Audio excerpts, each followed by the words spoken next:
Ce matin, son déjeuner, c'est sur le pouce qu'Abi le prend. Dans quelques minutes, la ministre de la Salubrité sera tout près de son magasin, ici à Adzopé. Anouloto vient parler de bonnes pratiques autour des toilettes. Il y a trop de déchets partout.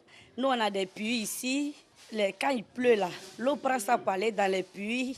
Et puis après, nous, on consomme l'eau. Ça nous donne maladie. Nos enfants, quand c'est comme ça, c'est pas bon. Et si Abi est autant intéressée, c'est qu'elle est maman de 5 enfants. Alors pour elle, pas question de jouer avec la santé. Dans son magasin, elle a même fait construire des latrines. Les enfants, quand ils quittent à l'école pour venir, première des choses, je leur dis d'aller laver les mains avec savon. Et puis après ça, je leur donne à manger. S'ils veulent faire des toilettes, je leur montre la toilette pour aller faire là-bas.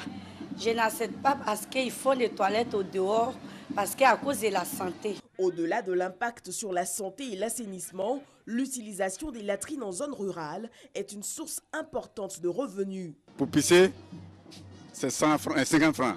Mais pour faire autre chose, c'est 100 francs.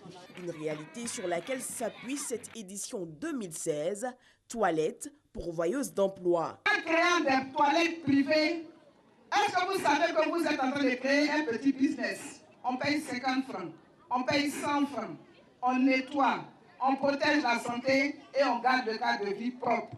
En même temps, maman a un emploi, son enfant aussi a son argent, et puis son fils aussi est son secrétaire, ils ont un salaire et la famille vit heureuse.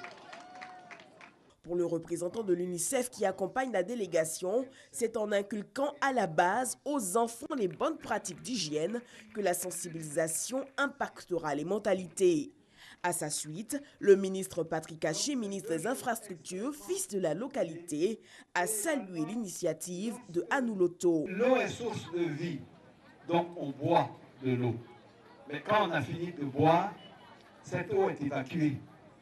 Donc au départ, c'est moi qui donne l'eau à boire, mais à la fin, c'est vous qui devez évacuer cette eau-là dans de bonnes conditions pour que l'environnement soit sain et que l'hygiène soit présente.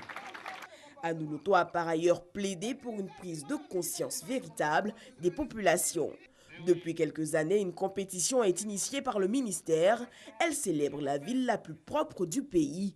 Adzopé a pris le pari d'être lauréat de l'édition 2017.